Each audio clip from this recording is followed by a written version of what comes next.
तो अभी तक हमने एफिशिएंसी नहीं देखी थी, like we are considering compressor and turbine to be 100% efficient, but if there is a case of if there is a irreversible adiabatic process both in the compressor and turbine, तब क्या होगा उस case में? So we'll see this new topic which is isentropic efficiency of, first we'll see compressor and then we'll see of turbine. Okay तो पहले start करते हैं compressor के लिए।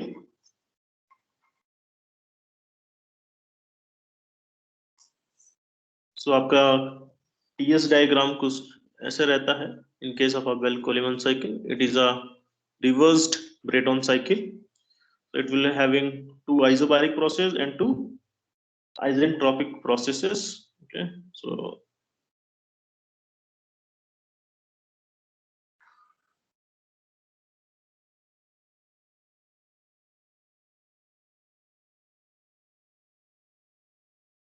okay, so these two lines, this line represents your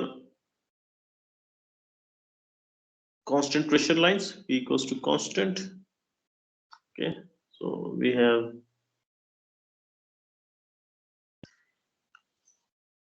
number 1 2 process 3 and 4. Okay, अब इसी में अगर instead of going with this isentropic process, ठीक है, we are talking about compressor, so for us the process is 1 to 2. Okay, now instead of this 1 to 2 we'll call this as you can call this as 2s also, because we are talking about isentropic process, so we can call this as 2s. Okay, so अगर इसको हम आइजेंट्रोपिक की जगह इसको real conditions मान लें, ठीक है, तो अगर ये रिवर्सिबल प्रोसेस ना होके इरिवर्सिबल प्रोसेस हो जाए, तो इन केस ऑफ इरिवर्सिबल प्रोसेस मतलब क्या होगा? अगर ये रिवर्सिबल प्रोसेस है मतलब कंप्रेसर्स के केस में आपको यहाँ पे जो वर्क इनपुट होगा वो आपका मिनिमम होगा अगर रिवर्सिबल प्रोसेस है। उसकी जगह अगर इरिवर्सिबल प्रोसेस हो जाए तो इसमें जो वर्क इनपुट होगा वो आपके रिवर्सिबल प्रोसेस से ज्यादा होगा, ठीक है, मतलब area with in this curve will be more, तो मोर होगा मतलब आपका जो प्रोसेस होगा it would be somewhat like this, ठीक है। तो ये आपका बन गया पॉइंट नंबर 2। ओके, तो instead of ending eight 2s your process is ended at 2। Okay, so now the earlier was, इसको कंप्रेसर को 1 2s कर लेते हैं, ठीक है। तो ओरिजिनल जो आपका था, ओरिजिनल जो आपका साइकिल था that was 1 2s 3 4 and 1। Okay, so now modified जो हो गया, so modified cycle is 1 2 3 4 1। Okay, so this is your modified cycle। so अब आपका क्या होगा, ये जो आपका इंक्रीज इन, ये आपका आ गया ना एरिया अंडर द कर्व, ये इंक्रीज हो गया, मतलब इसकी वजह से आपका नेटवर्क इनपुट बढ़ गया है। ओके, तो यहाँ से अगर आपको कंप्रेसर की एफिशिएंसी निकालनी है, so we'll find the isentropic efficiency of the compressor। okay, so efficiency है मतलब the ratio, it will be some ratio, ठीक है। अगर हम यहाँ पे टेम्परेचर्स की बात करते हैं या फिर एंथैल्पी से इसको हम करेंगे, ठीक है। तो अभी एफिशिएंसी है मतलब the efficiency value should be less than 1। Okay, ठीक है, तो ये लेस देन 1 होना चाहिए। तो हमारा कैसे इसको रेशियो लेंगे अभी देखना है आपको, the difference between the two of them, ठीक है, दो टेम्परेचर्स या दो एंथैल्पी का डिफरेंस लेंगे। So will take H2S minus H1 divide by H2 minus H1, ठीक है। इसको याद रखने का बस तरीका यही है कि अभी दोनों की एफिशिएंसी लेनी है आपको, ठीक है, मतलब इस कंप्रेसर की एफिशिएंसी लेनी है, तो कौन सा आपको टेम्परेचर डिफरेंस ऊपर रखना है या कौन सा एंथैल्पी डिफरेंस ऊपर रखना है। अब यहाँ पे Cp कॉमन है तो इसको टेम्परेचर के हिसाब से लिखेंगे, तो T2s minus T1 upon T2 minus T1। Okay, so this will be like this because we will be taking out Cp outside, ठीक है, दोनों Cp आपका डिनोमिनेटर न्यूमरेटर से डिडक्ट हो जाएगा। ओके, तो यहाँ पर जो रेशियो है ये H2S minus H1, ठीक है, now this one is lesser than this quantity, ठीक है, H2 minus H1 से कम है, बिकॉज दिस H2, ओके, ये आपका यहाँ पर है, ऊपर में है, इसका टेम्परेचर ज्यादा है, ओके, टेम्परेचर ज्यादा होगा मतलब उसका एंथैल्पी वैल्यू भी ज्यादा होगा, टेकिंग कांस्टेंट Cp, ओके। यहाँ पे H1 तो सेम ही है, तो H1 में कोई चेंजेस नहीं हो रहा है, तो जिसका आपका ये ज्यादा होगा वो आपका रेशियो ज्यादा होगा, ठीक है, that will be your in the denominator, okay. So and how do you find this?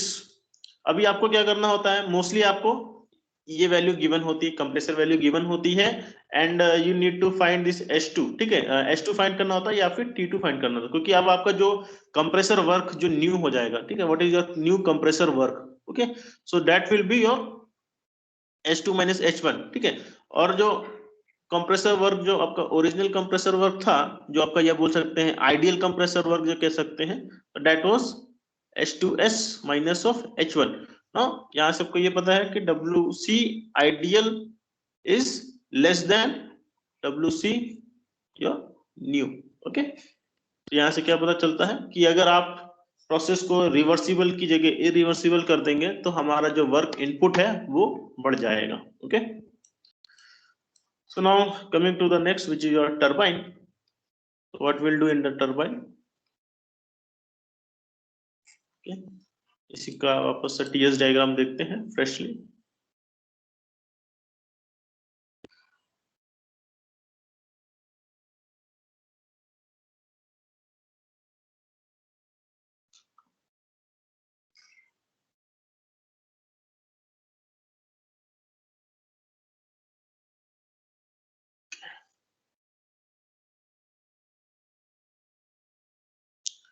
See again आपकी ये हो जाएगा constant pressure lines.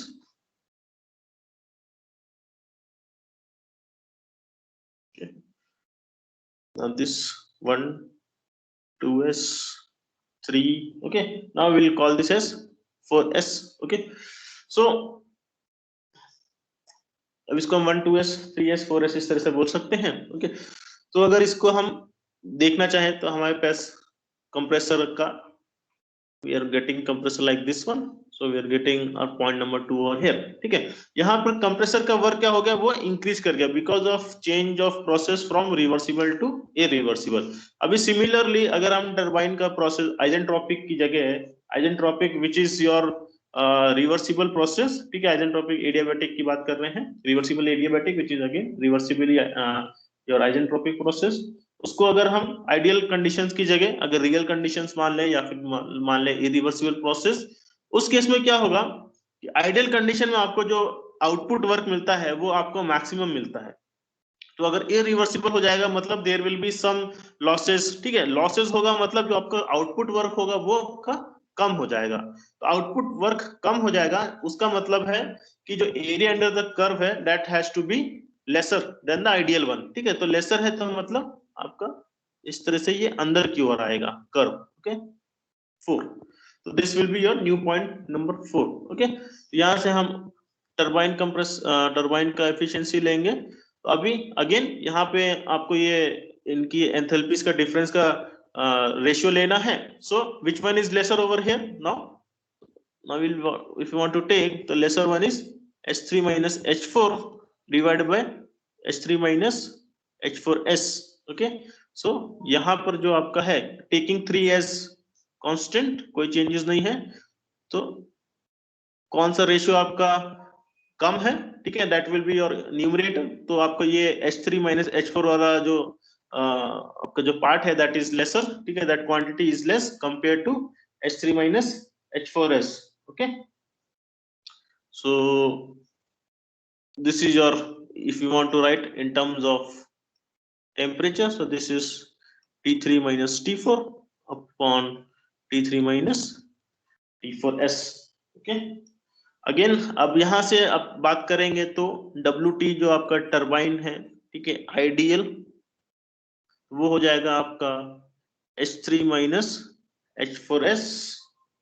सो यहाँ से आपका WT जो न्यू आएगा, okay, that is H3 minus H4। तो WT ideal, okay, that is more than WT new, ठीक है, अब आपको क्या करना है, you can not find this T4 and T2, आप डायरेक्टली नहीं फाइंड कर पाएंगे, आपको इस एफिशिएंसी से निकालना है। तो आपके पास में T4S और T3S का आपके पास में फॉर्मूला है, ठीक है, और आपके पास में T2S और T1 का फॉर्मूला है, ओके, वो आप यहाँ पर यूज कर सकते हैं। ओके, इस तरह से है। Give me just 1 second.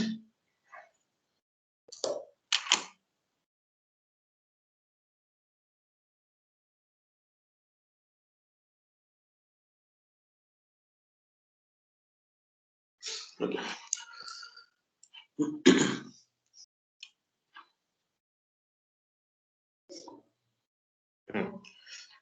so we'll see one numerical, okay, एक छोटा सा 2-3 न्यूमेरिकल अभी आगे करते हैं, then we'll move on to the next thing। आप लोग अपने कैलकुलेटर्स को निकाल लीजिए, ये न्यूमेरिकल को लिख लेना, ठीक है, इसको साइड बाय साइड लिखते रहिए। जस्ट जो हमने पिछली बार किया था उससे हम थोड़ा सा इसको मॉडिफाई करेंगे, and I hope we have done. Okay, this is your numerical ना, प्रीवियस में जो हमने किया था। So this was we have done, ठीक है। तो यहाँ पर हमने ओरिजिनल कंडीशन लिया हुआ है, मतलब आइडियल केस माना है। आपके दोनों प्रोसेस जो है आपके एडियाबैटिक है, ठीक है।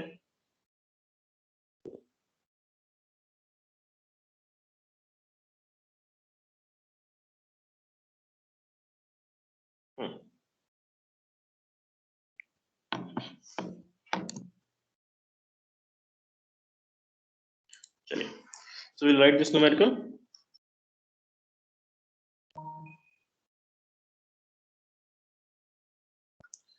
So the atmospheric pressure, atmospheric air at a pressure of 1 bar and temperature -5 degrees Celsius is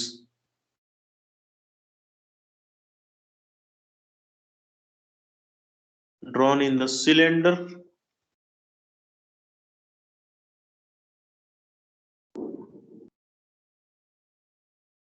of a compressor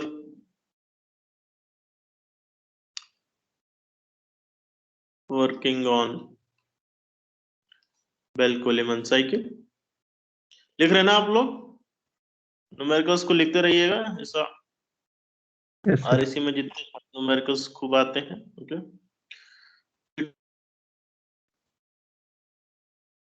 Isentropically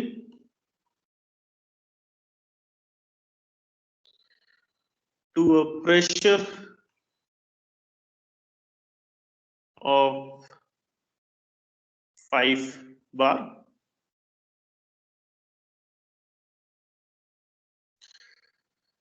then in the cooler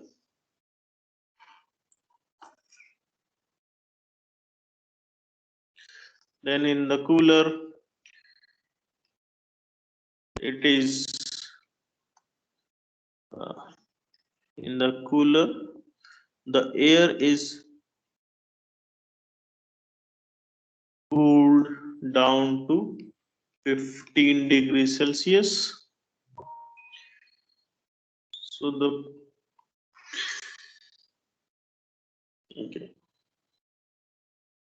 pressure remaining the same।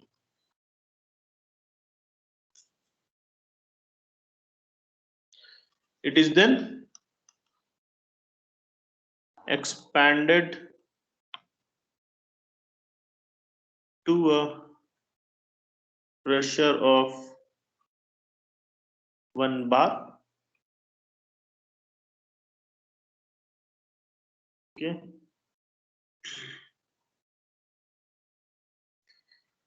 The expansion process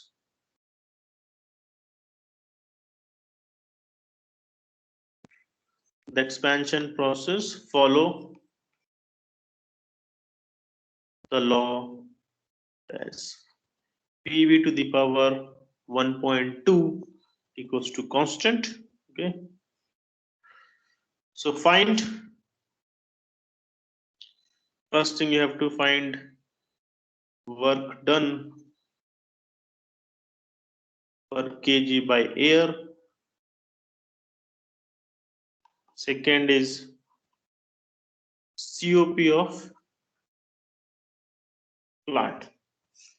Okay, COP of the plant. So you need to find this. Okay, इसको read करिए and try to do things accordingly. I am giving you 2 to 3 minutes. ठीक है, self read करके कुछ proceed करने की कोशिश करिए अभी तक हमने जो किया था उस बेस पे. So I will be just making this PS diagram for you. Okay, कभी भी न्यूमेरिकल सॉल्व करेंगे उसका टीएस या पीवी डायग्राम जिसमें भी आप ज्यादा कंफर्टेबल हैं उसको जरूर बना लीजिएगा. Okay, it helps in solving various things. Okay, चलिए इसको करिए आप.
Sir, WNet 40.27 and COP 1.18.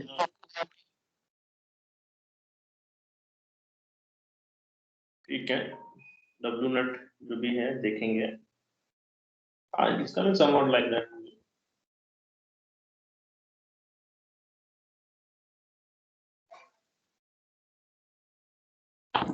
चलिए इसको सॉल्व करते हैं. I think ऐसा मुझे लगता है कि एक ही दो सॉल्व करते हैं, बाकी भरोसे में बैठे रहते हैं कि बाकी लोग तो कर ही देंगे. वो फिर हमेशा भरोसे में बैठ जाएंगे.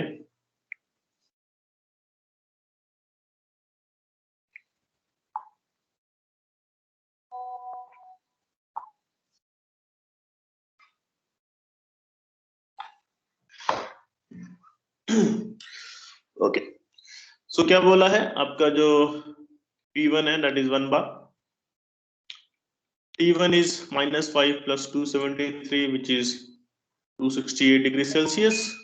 Okay, and then it is isentropically compressed to the pressure 5 bar. So T2 is 5 bar. Okay, then cool down to 15 degrees Celsius. So T3 is 15 plus 273 which is 288. Sorry, this has to be Kelvin. I have written wrong. यहाँ पे this is Kelvin and this is again Kelvin. Okay, आप लोग एक बार भी इसको नहीं बताए. आपको बोला है हमेशा यूनिट्स का ख्याल रखिएगा, तो यूनिट्स आपका ख्याल रखेगा. Okay, then T3 is done, and what is there then? Expanded to the pressure of 1 bar. Okay, then we have closed, nothing is left, and we got ना जो relation है P4 का यहाँ पर 4 to 1. Okay, for expansion. Okay, sorry, over here यहाँ पर जो है that is PV to the power 1.2 equals to constant. Okay, ये यहाँ पे ये लग रहा है, तो मतलब ये आपका adiabatic ना होके this has to be some polytropic process. तो ये exactly ऐसा नहीं जाएगा, it may be somewhat like this or it may be somewhat like this, we don't know. Okay, कुछ भी ऐसा हो सकता है. Okay, there is a possibility.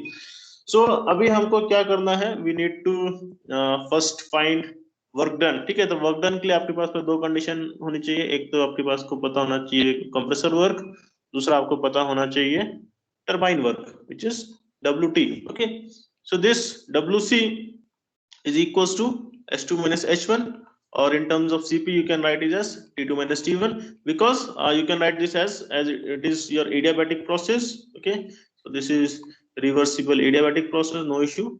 So we can use this formula CP T2 minus T1. Okay, but if this is not your adiabatic process, then आपको क्या कहते हैं, थोड़ा सा मुश्किलात आ सकते थे यहाँ पर डायरेक्ट निकालने में, क्योंकि आपके पास में T2 and T1 के लिए फॉर्मूला उस हिसाब से बनता. ओके, फॉर्मूला यही रहेगा CP T2 minus T1 अगर it is of polytropic also, but उस हिसाब से आपको T2 and T1 का वैल्यू फिर अलग तरीके से फाइंड करना पड़ेगा. Okay, then how you'll find T2 over here? So T2 by T1, this is equals to P2 by P1 to the power gamma minus 1 upon gamma. यहाँ से find करिए value of T2. Okay, P2 by P1 is given, this is 5 to the power 0.4 divided by 1.4. Since nothing is given, okay, isentropically बोल रहा है तो gamma आपको पता है 1.4 लेना ही लेना है. CP का वैल्यू, CV का वैल्यू कुछ नहीं given है, तो accordingly you have to take. So I'm just writing this. Gamma equals to 1.4, CP equals to 1.005 kilojoules per kilogram Kelvin. Now this we have assumed. Okay, this we have assumed based on the standard data that we know. Okay, आपको अगर ये सब नहीं भी given है तो आपको assume करना है, बैठे नहीं रहना है कि कुछ दिया नहीं है क्या करें. Okay, now just find this value of T2. How much is the T2 in the Kelvin? Multiply by यहाँ पर T1 है, T1 is your I think 268. T1 is 268. चलिए फाइंड करें कितना आ रहा है.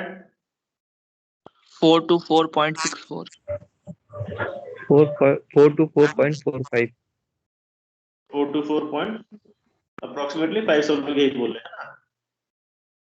Yes sir.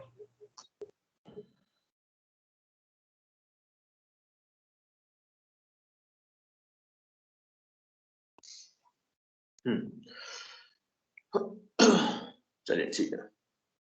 देन इसके बाद में अब आपको यहाँ से WC निकाल देना है, the value of WC. So this is CP T2 minus T1. निकालिए जितना भी आ रहा है बताइए.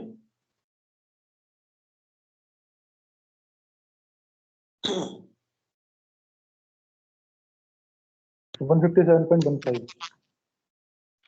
157.15. ठीक है, किसमें रहेगा? This will be kilo joules per kilogram. Remember, ये कुछ गड़बड़ नहीं होना चाहिए. यूनिट्स जहां गड़बड़ करेंगे आपके आंसर्स वहीं पे रॉन्ग होने शुरू हो जाएंगे. Okay, now the turbine work that we need to find. Turbine work. Okay, so it is following the relation PV to the power 1.2 equals to constant. So this is a polytropic process. Okay, polytropic process है. चीजों को आप यहाँ पे लिखेंगे कहीं पर भी, ठीक है, सब मन में रहेगा तो फिर सॉल्यूशन भी निकलता नहीं है ढंग से.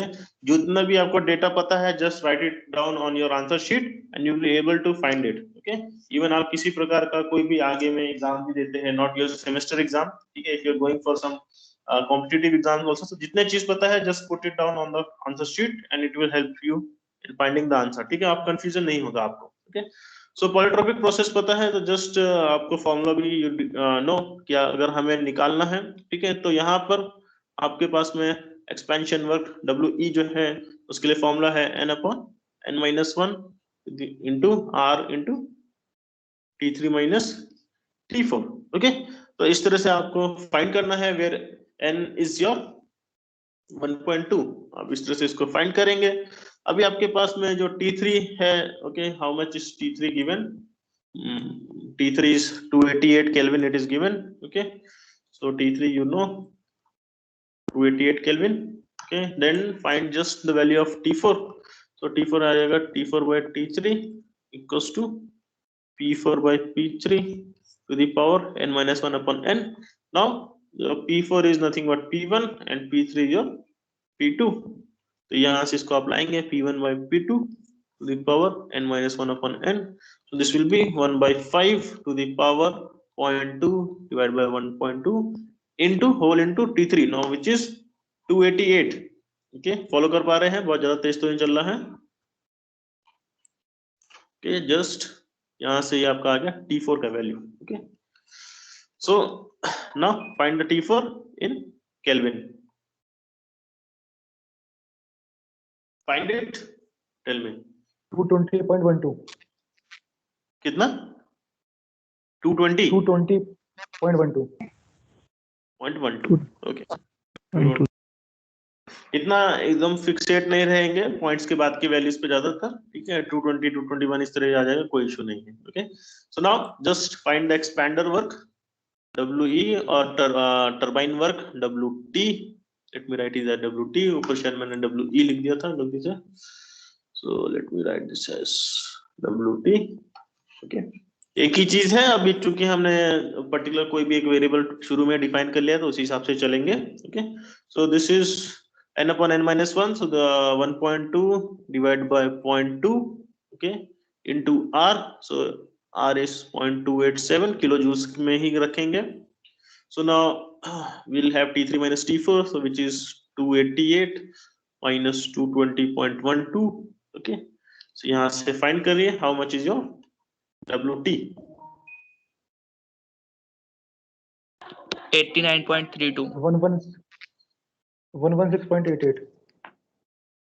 अच्छा, दो वैल्यू आ रही है. एक ने बोला है 89. ओके, दूसरा क्या बोला है? 116.9. 116.88. 88 जो भी है. कितने लोग का क्या आ रहा है? ठीक है, वोट करा लेते हैं. 1 कितने लोग का आया है? How many people got 1?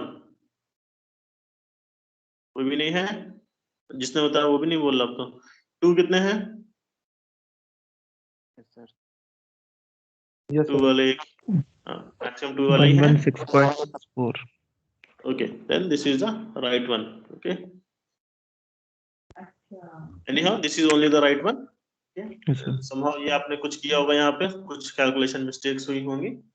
इसको नहीं है, this is wrong. So 11 approximately it is 117. Okay, so यहाँ से अब आपको नेटवर्क निकालना है. So that is W net which is WC minus WT. Find कर लीजिए.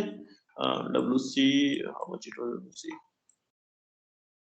157 है ना. So 157 minus approximately 117 कर लेते हैं. Okay, कितना आ रहा है? 40.23. ना, हाँ, approximately 40 ले लेते हैं. अभी मैंने पॉइंट्स सब निगलेक्ट कर दिए हैं. Okay, sir. We have just neglected this. आप उसी हिसाब से करिएगा. अभी सॉल्यूशन के लिए मैं इतना निकाल रहा हूँ. Exactly आप जो भी है वो लिखिएगा. Okay. Now for the refrigerating effect we need to for COP we need to find refrigerating effect which is process number 14. ठीक है, 14 which means हमारे पास में H1 minus H4 होना चाहिए. ठीक है, so which is CP T1 minus T4. Okay. तो अभी क्या है T4 का सिचुएशन आपको हमने निकाल लिया है. T4 we know, T1 we already know. ठीक है, डायरेक्टली यहाँ से निकालिए. CP is 1.005. So T1 was minus 5 तो 268 and minus of ये कितना था? 220 निकाला था ना approximately. Okay, 220.12 है ना. चलिए फाइंड करिए, इसको निकालिए. How much is the refrigerating effect in kilojoules per kg? Okay, you need to find in kilojoules per kg. Now this is nothing but your Q2 है ना. Q2 जो है फाइंड करिए. 48.1194. 48.1194. 11. ठीक है, 48.11 लिख लेते हैं या 1 लिख लेते हैं. सभी का ये आ रहा है 48 approximately. Now coming to this COP. देखो सीओपी के आपके पास में दो, एक तो बेसिक फॉर्मूला तो ये है ही, है ना, RP to the power gamma minus one upon gamma और माइनस वन, ठीक है। और बेसिकली ये किससे निकला है, ये फॉर्मूला निकला तो इससे है, that is refrigerating effect upon work net, okay, which is refrigerating effect upon W minus WT, okay, इसी से निकला है आपका, ओके। तो ये जो है ये आपका ओरिजिनल फॉर्मूला है, ओके, ये हमेशा हर प्रोसेस में काम आएगा।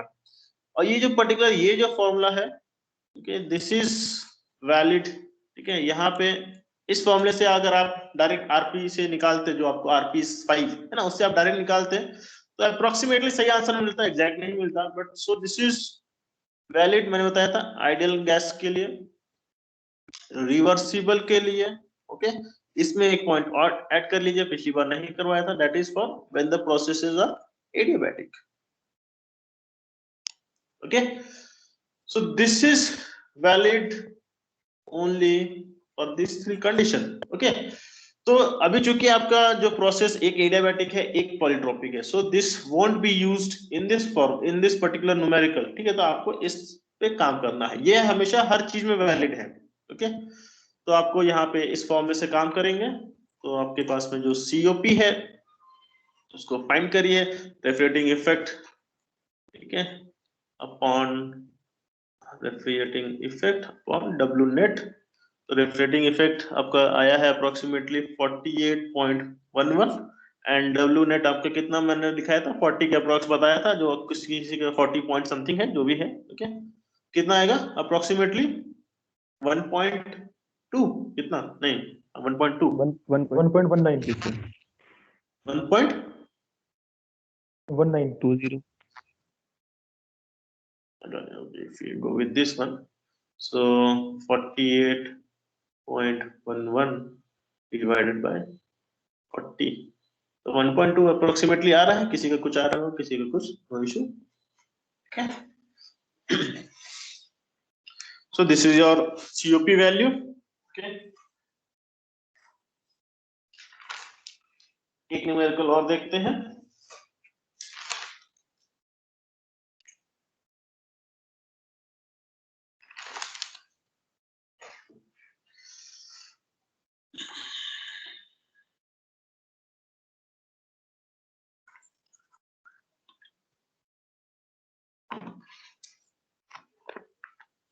so in an air refrigeration system, the air enters the compressor at 0.1 megapascal, 4 degrees Celsius, and then air is compressed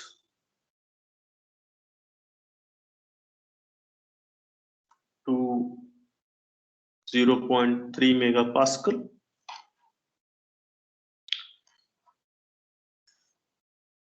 The isentropic efficiency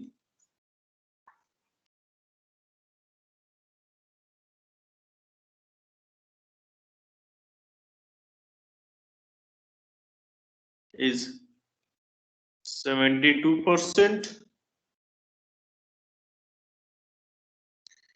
The air is then cooled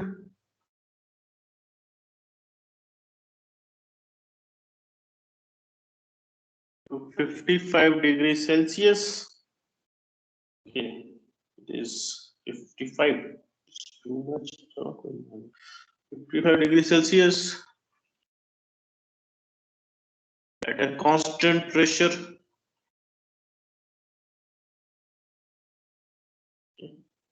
And is then expanded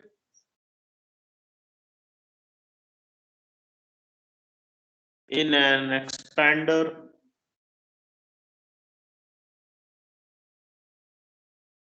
with an isentropic efficiency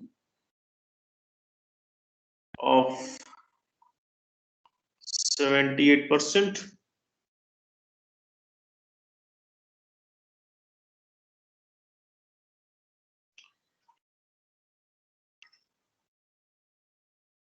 The lower temperature air absorbs cooling load of 3 tons of refrigeration, assuming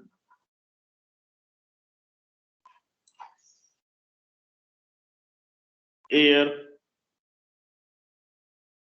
to behave as an ideal gas.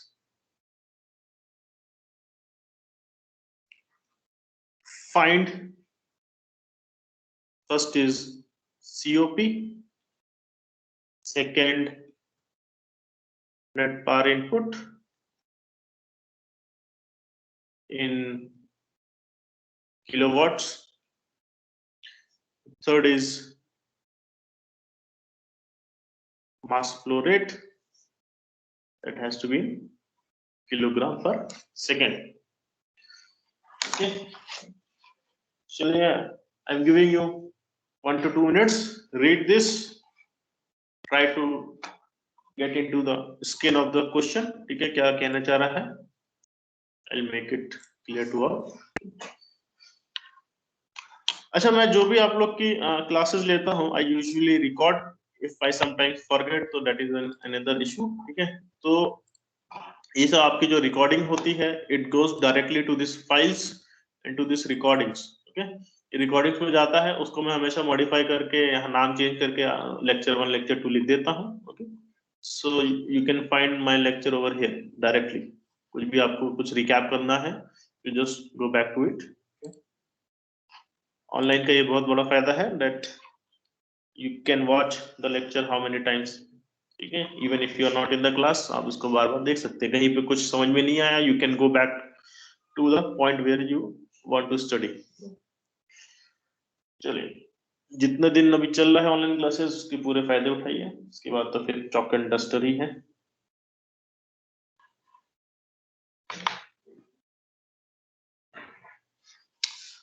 सो यहाँ पर isentropic efficiencies आ गई हैं.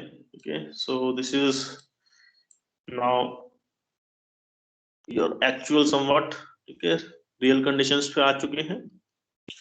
तो सबसे पहले हम बनाएंगे आपका TS डायग्राम.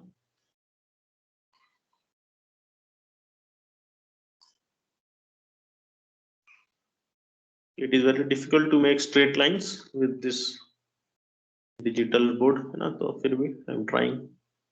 तो हो सकता है.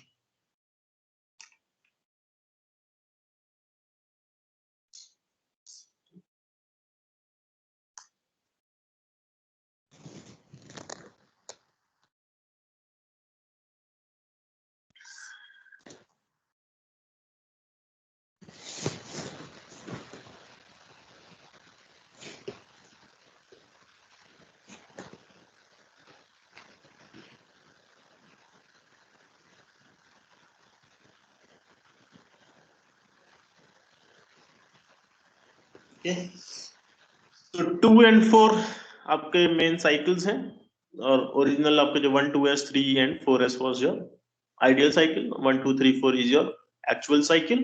Okay, so what you have to find, you need to find first all the temperatures. ठीक है, कभी भी स्टार्ट करिएगा पहले तो सारे फॉर्मूले लिख लीजिए and always start with finding the temperatures of the cycle. ठीक है, टेम्परेचर्स निकालने के बाद काफी कुछ निकल जाते हैं. तो पहले लिख लेते हैं क्या क्या गिवन है. So P1 pressure is given 0.1 megapascal. So this is equals to I think 1 bar, है ना. तो 1 बार इज, अगर इसको बार्स में लिखना है जैसे भी लिखना है, it is up to you. This is equals to 1 bar. Okay, so 1 megapascal equals to 10⁶ newton per metre square. Okay, और which is equals to 10 bar. So where 1 bar is equals to 10⁵ Newton per meter square, or 1 Newton per meter square. Is equals to 1 pascal. Okay, ये सब आपको पता होंगे। All this pressure units, okay, different pressure units are there. So 0.1 है तो this is equals to 1 bar, और you can simply write 10⁵ pascal, है ना, कैसे भी किसी में भी रखना चाहिए रख सकते हैं।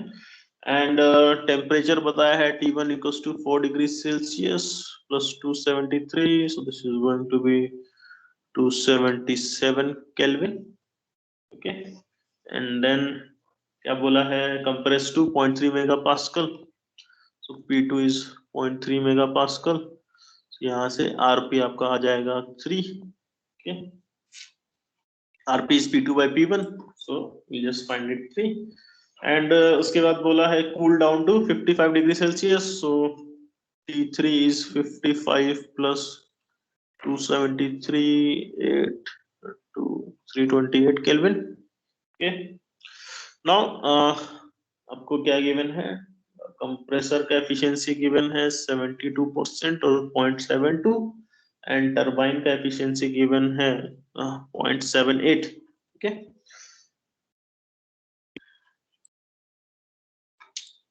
तो हमने यहाँ पे जो ऊपर में जो देखे थे एफिशिएंसी के फॉर्मूले, है ना, तो that was we haven't multiplied with the 100 से मल्टीप्लाई नहीं किया है, तब वो आपका लेस देन 1 में कंडीशन आएगा, है ना। तो this is not in percentage, है ना, यहाँ पे लिख लेता हूँ, this is not in percentage, okay, यहाँ पे भी लिख लेता हूँ, नॉट इन परसेंटेज। परसेंटेज के लिए you have to multiply with 100। ये छोटी मोटी मिस्टेक्स हो जाती हैं और फिर यही बड़ा दुख देते हैं, okay. So first we'll try to find various temperatures. So T2s upon T1 equals to P2 upon P1 to the power gamma minus 1 upon gamma. यहाँ से find करिए value of T2s. What is the value of T2s in Kelvin? Okay.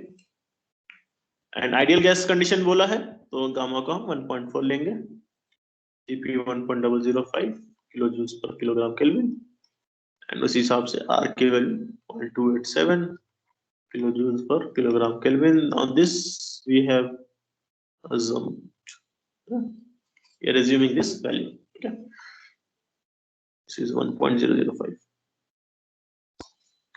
assumptions आपको अपने हिसाब से हमेशा लेने हैं, स्टैंडर्ड वैल्यूज अपने हिसाब से, मतलब जो स्टैंडर्ड वैल्यूज है वो लेने हैं, इसका मतलब कुछ भी नहीं लेना है। If it is not given, you must take what is the standard value. अगर given है then उस हिसाब से आपको लेना है। If you have given, अगर आपको Cp and Cv का वैल्यू given है ना, तो आप गामा डायरेक्टली नहीं लिखेंगे, आपको गामा के लिए करना पड़ेगा, जो भी आपका Cp by Cv है आपको करना ही पड़ेगा। You need to do this. Remember this point. I am just writing it over here. Delete नहीं कर रहा हूँ आपके व्यू के लिए। अगर Cp और Cv गिवन है देन आपको गामा हमेशा Cp by Cv से निकालना है। आप तब आप उस केस में 1.4 नहीं यूज करेंगे। It may come exactly to 1.41 और it may come to 1.39 also, ठीक है, तो वहां पे उसको छोड़ देंगे, 1.4 नहीं लेंगे तब, ओके। यही करना है, Cp by Cv ही करना है हर केस, हर बार अगर Cp Cv गिवन है, ओके। कितना आ रहा है T2s? 379.13।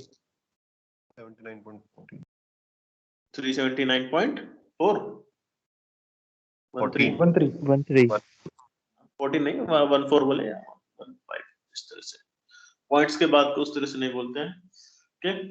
And then we need to find T2 also, क्योंकि मेन तो आपका T2 से निकलेगा जो भी आपका कंप्रेसर वर्क है। सो कंप्रेसर वर्क अब T2s से नहीं निकल के T2 से निकलेगा, तो उसके लिए आपके पास में कंप्रेसर एफिशिएंसी है, so that is equals to T2s minus T1 upon T2 minus T1, and this is equals to how much? 0.72, okay. Find this value of T2, find the value of T2. 418 418 0.86 0.85 0.8 ये आ रहा है, 85 हाँ 85, okay।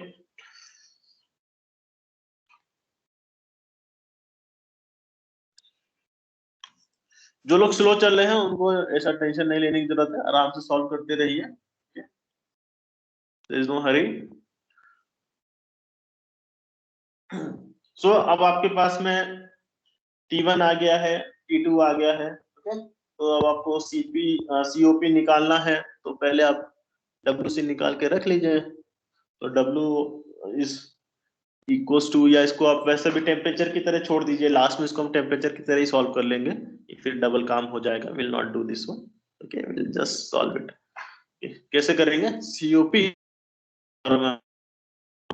COP is equals to refracting effect, which is H1 minus H4 divided by your W net, which is WC minus compressor work minus turbine work, which is equals to H2 minus H1 minus of H3 minus H4। यही सब अभी तक हम लोग करते आ रहे हैं। इसमें से आप CP कॉमन ले लेंगे तो क्या हो जाएगा आपका टेम्परेचर में T1 minus T4, so divided by T2 minus T1 minus of T3 minus of T4। तो हम इसको टेम्परेचर से ही सॉल्व कर देंगे। We do not need to multiply by CP and then find। अगर हमको नेट पावर इनपुट नहीं पूछा है, हाँ नहीं पूछा है तो फिर हम निकालेंगे, है ना। सेकेंड में we have been asked net power input. तो नेट पावर इनपुट के लिए आपको WC तो खैर निकालना पड़ेगा, that we are talking about in kilowatt, okay. तो किलोवाट में है तभी देखेंगे, फिलहाल किलो जूल पर किलोग्राम में देखेंगे कैसे करना है। तो यहाँ से ये निकाल दीजिए जो भी है किलो जूल पर किलोग्राम में। मेरे ख्याल से आपको क्या दिया है इसमें, ओके, कूलिंग लोड दिया है आपको, ओके। तो कूलिंग लोड दिया है विच मीन्स आपको रेफ्रिजरेटिंग इफेक्ट भी दिया है ना। तो रेफ्रिजरेटिंग इफेक्ट अगर दिया है तो इस चीज से आपको क्या फायदा मिल जाएगा, हम देखेंगे कैसे करना है। एक फॉर्मूला यहाँ पे ये भी लगा लो, direct refrigerating effect upon W net, okay. अभी सोचो क्या करना है आपको, do we need to do this और नॉट। कभी कभी कुछ चीज एक्स्ट्रा भी हो जाए, कोई इतना इशू नहीं है, बस जैसे जैसे आप प्रैक्टिस करेंगे आप चीजों को ऑप्टिमाइज करना सीख जाएंगे, कैसे ऑप्टिमाइज करना है। तो पहला काम हमेशा टेम्परेचर निकालो। तो T2 निकल गया, T2s निकल गया, and then what is the value of T3। तो T3 is given as 55 degree Celsius which is 328 kelvin, okay. तो यहाँ से पहले आप फाइंड करिए T4s। तो T4s upon T3 equals to, this is P1 by P2 to the power gamma minus 1 upon gamma, क्योंकि P4 equals to P1 and P3 equals to P2, okay. Directly कर दिया है, एक स्किप करके यहाँ से T4s की वैल्यू निकाली इन केल्विन्स। कितना आ रहा है? 239। 239, okay. Nothing in point, absolute value आ रही है 0.64। ओके, 0.6, ठीक है। तो अब आपको T4s निकल गया है, तो you need to find the value of T4 because again यहाँ पर आपको टर्बाइन एफिशिएंसी गिवन है। How much it is given? It is given 78%, so we'll write in terms of decimal point 0.78, okay। तो this is equals to, now this is T3 minus T4s divided by T3 minus T4, sorry, this is T3 minus T4 upon T3 minus T4s, okay। इसको अगर कभी confusion हो जाए ऐसा, तो हमेशा ये इस ग्राफ को देखते हुए, ये चीज याद रखने वाली नहीं है ना, कौन कौन किस पे गया। इस ग्राफ को आप हमेशा देखेंगे तो आपको ध्यान आ जाएगा कि किसका रेशियो कम आ रहा है, तो वो चीज आपका न्यूमरेटर में होगा, ओके। तो T3 minus T4 is lesser than T3 minus T4s, तो this T3 minus T4 this will be on the numerator side, okay। ये मिस्टेक हो जाता है, ये आपका कौन सा न्यूमरेटर में रहेगा कौन सा डिनोमिनेटर में रहेगा वो कंफ्यूजन में रहता है, ठीक है। तो आप ग्राफ से देखेंगे तो आपको समझ में आ जाएगा, ओके। ग्राफ को सही बनाना है, ग्राफ को समझ के बनाना है। तो अभी निकाल ली यहाँ से value of T4।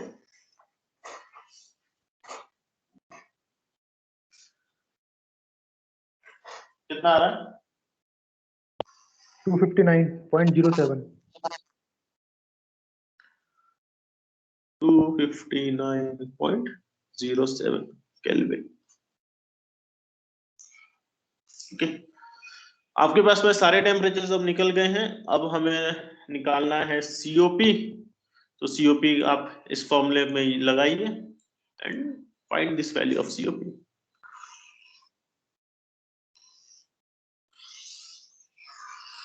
Okay, find the value of COP.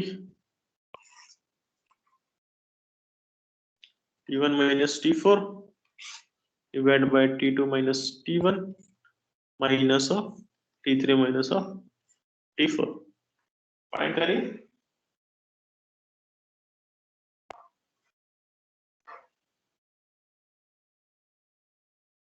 सारे टेम्परेचर्स लगा दीजिए इसी में, टेम्परेचर में खेलिए और क्या है।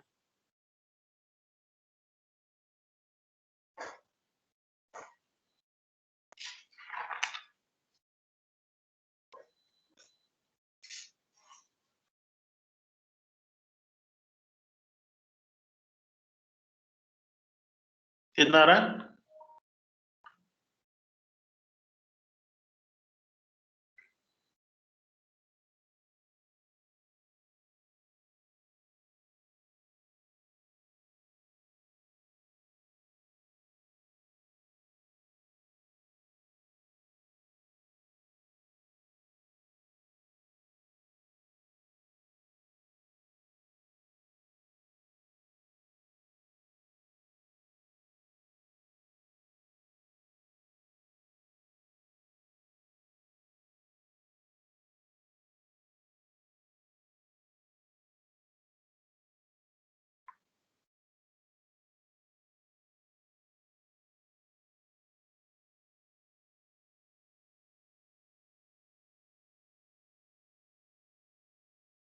सर यहाँ पे T2S नहीं होगा?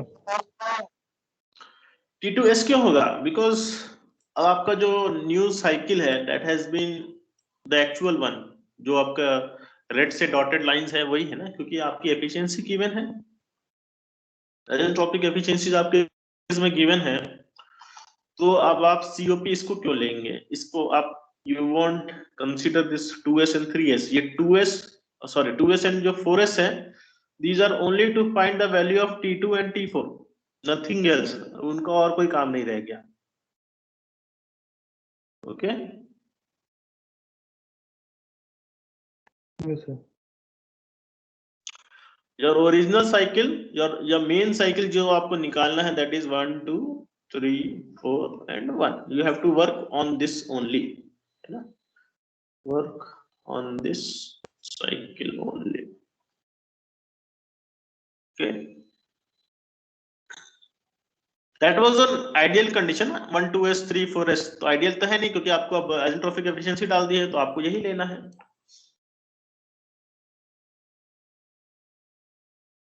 कितना आ रहा है सीओपी? अब तो निकालिए, अभी तक आया नहीं। 0.245. 0.11 आ रहा है। 0.245 is the correct one। 0.11 जिसका आ रहा है please see where is your doing the wrong, है ना। सबका टेम्परेचर जब वही आ रहा है तो फिर एटलीस्ट ये भी वही आना चाहिए। यहाँ कुछ डबल माइनस का कुछ इशू आ गया होगा, चेक कर लेना। Okay, then now this value of COP. हाँ पूछिए। सर ये कंफ्यूजन है सर हमने तो ये पढ़ा है ना कि सीओपी रेफ्रिजरेशन की 1 से कम 1 से कम नहीं हो सकती, तो सर यहाँ से तो ये मतलब काफी कम आ रही है। ऐसा नहीं पढ़ाया गया आप लोग को, ये कौन पढ़ाया है? नहीं मैंने सर, पढ़ाया है टेक्स्ट क्या? में नहीं सर। सीओपी आपका आ सकता है, it could be less than 1, it could be more than 1 also, ठीक है।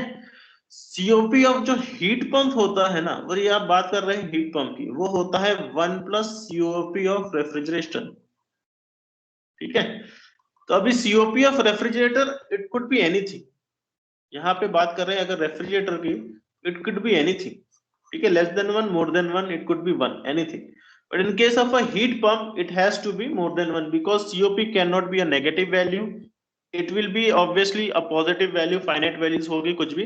तो COP of heat pump, it will always be more than 1, ठीक है, ये सिर्फ हीट पंप के लिए वैलिड है। ओके सर, ओके, कंफ्यूजन थी। You got confused, I think, little bit. No issue. So COP of heat pump will always be more than 1. ठीक है, not of refrigerator. Refrigerator could be anything.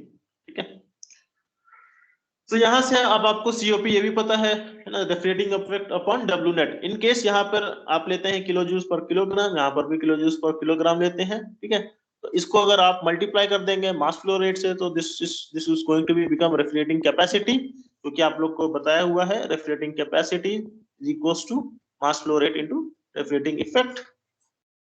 ठीक है, and this will be mass flow rate into W net, है ना। तो ये आपका हो जाएगा, this will be in kilowatts and this will be kilowatts.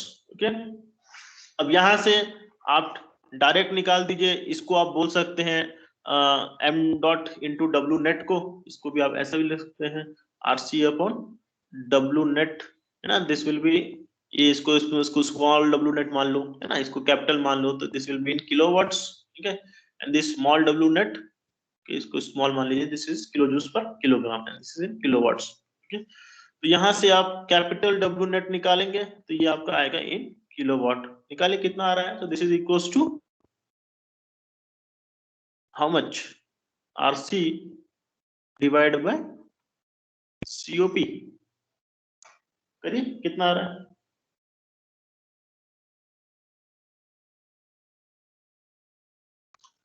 RC कितना दिया आपको, refrigerating capacity, it is given 3 DR equals to 3 into 3.5 kilowatts.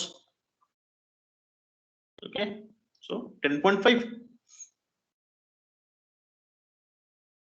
यही है ना 10.5। Yes sir. सो यहाँ से आप फाइंड करिए the value of W net in kilowatts. Always remember that you need to check your units twice and thrice. ठीक है, तो कई बार डब्ल्यू नेट आपको किलो जूस पर किलोग्राम में निकल के आता है, कई बार आपको किलोवाट्स में निकल के आता है। ओके, तो उस हिसाब से आपको देखना है, यूनिट्स की गड़बड़ी करेंगे हमेशा आपको दिक्कत आएगी। यूनिट का ख्याल रखिए, यूनिट आपका ख्याल रखिएगा।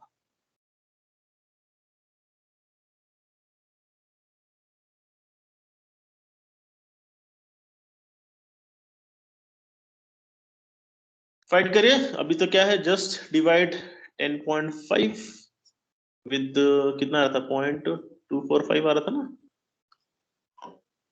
फाइंड करिए कितना आ रहा है,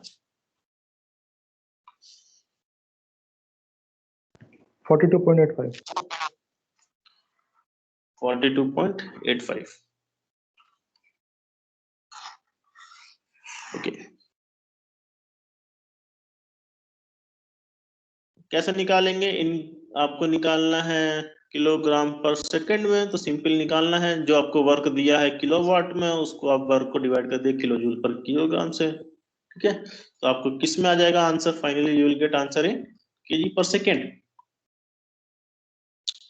सो समझ में आ रहा है क्या कर रहा हूं मैं, यूनिट से यूनिट डिवाइड करके निकाल रहा हूं। तो किलोवाट क्या है आपका, that is your capital W net, capital W net. Kilo जूस पर किलोग्राम क्या है आपका, small W net. Okay, small W net was CP, common लेंगे या बोल सकते हैं CP ले लेंगे यहाँ से, T2 माइनस T1। ठीक है, minus of T3 minus T4, यही तो है ना।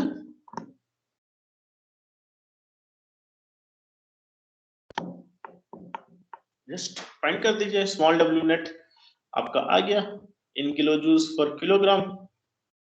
कितना आ रहा है स्मॉल डब्ल्यू नेट, ये जो आपका COP का डिनोमिनेटर था वही है, इसको मल्टीप्लाई कर दिया CP से and you will find the value.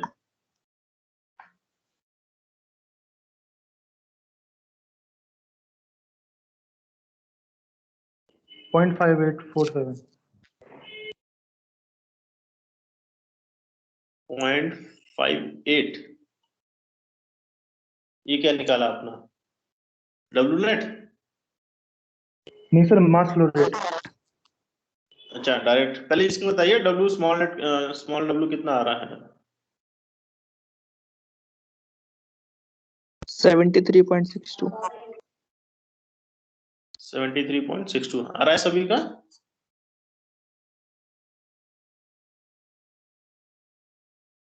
सभी का आ रहा है।